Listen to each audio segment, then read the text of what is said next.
ഇത് ഒരു ആത്മഹത്യ എന്ന് പോലും വിശേഷിപ്പിക്കപ്പെടാനായിട്ടാവാത്തൊരവസ്ഥയാണ് ശരിക്കും പറഞ്ഞാൽ.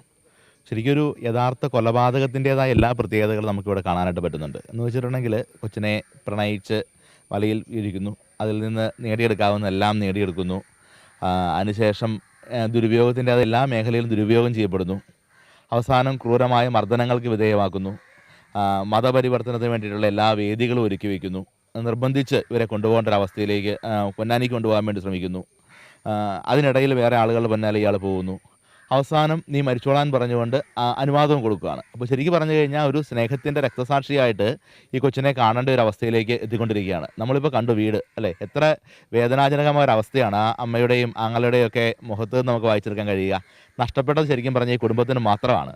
അപ്പോൾ ശരിക്കും ചെയ്യേണ്ട ഗവൺമെൻറ് സംവിധാനങ്ങൾ അല്പം കൂടിയൊക്കെ ഉണർന്ന് പ്രവർത്തിക്കണം. ഇത്രയും കാലമായിട്ട്, ഇത്രയും ദിവസങ്ങളായി, എന്നിട്ടും ഈ കുട്ടിയുടെ, അതായത് ഈ റമീസ് എന്ന് പറയുന്ന ആളുടെ മാതാപിതാക്കന്മാർ അറസ്റ്റ് ചെയ്യാനായിട്ട് ഇപ്പോഴും നമ്മുടെ നിയമ സംവിധാനങ്ങൾ കഴിഞ്ഞിട്ടില്ല.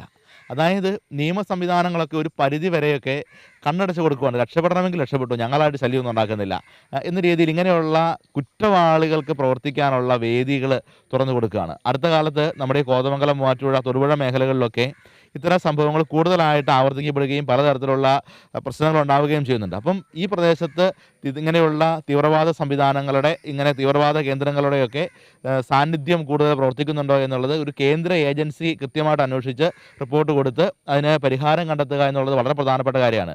കാരണം ഇന്ന് ഈ ഒരു പെൺകുട്ടിയുടെ മരണം കഴിയുന്നു, നമ്മളിത് വാർത്തയാക്കുന്നു, 2 ദിവസം കഴിയുമ്പോൾ ഇതൊക്കെ മറക്കുന്നു. അടുത്ത ദിവസം കഴിയുമ്പോൾ അടുത്ത പെൺകുട്ടിയുടെ വേദനാജനകമായ ഒരു അവസ്ഥ ഉണ്ടാകുന്നു.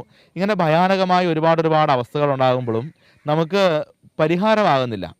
അപ്പം അതുകൊണ്ട് തന്നെ ഇങ്ങനെയുള്ള പെൺകുട്ടികളെ കെണിയിലേക്ക് കൊണ്ടുപോകാനുള്ള ഗൂഢകേന്ദ്രങ്ങൾ പ്രവർത്തിക്കുന്നുണ്ടോ എന്നുള്ളത് ഗൗരവമായിട്ട് തന്നെ നമ്മൾ കാണണം, മനസ്സിലാക്കേണ്ട ഒരു കാര്യമാണ്.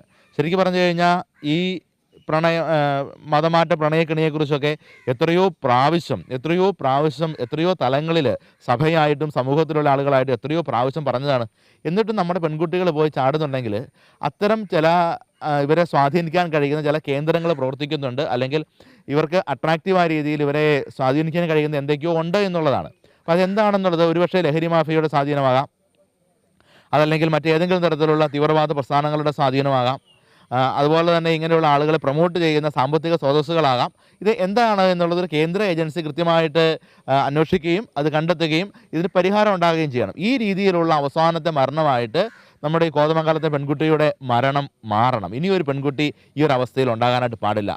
അതിനു വേണ്ടിയിട്ട് നമ്മുടെ ഗവൺമെൻറ് സംവിധാനങ്ങൾക്ക്, നിയമ സംവിധാനങ്ങൾക്ക് ഒരുപാട് കാര്യങ്ങൾ ചെയ്യാനുണ്ട്. അത് നിർബന്ധമായിട്ടും ചെയ്യണമെന്നുള്ളതാണ് ഈ അവസരത്തിൽ പറയാനായിട്ടുള്ളത്. ഇത് ഒറ്റപ്പെട്ട സംഭവമാണ് എന്ന് പറഞ്ഞ് ഇതിനെ ന്യായീകരിക്കാൻ ഒരുപാട് ആളുകൾ മുന്നോട്ട് വരുന്നുണ്ട്. നമുക്ക് അതിനെ അങ്ങ് കണ്ണടച്ച് വിശ്വസിക്കാൻ പറ്റുമോ? അത് പെയ്ഡ് ഇതാണ്. അതായത് ഇങ്ങനെ ഒരു സാധനം പ്രണയത്തിൽ ഇങ്ങനെയൊക്കെ സംഭവിക്കുന്ന കാര്യമാണ്, ഒറ്റപ്പെട്ട സംഭവമാണ്, അതിനെ പൊതുവായിട്ട് പറയരുതെന്നൊക്കെ പറഞ്ഞുകൊണ്ടൊക്കെ ഒരുപാട് ആളുകളൊക്കെ വരുന്നുണ്ട്. അതൊക്കെയെന്ന് പറഞ്ഞിട്ടുണ്ടെങ്കിൽ അവർക്കൊക്കെ അതിൻ്റേതായ ഇൻറ്റൻഷൻസ് ഉണ്ട്.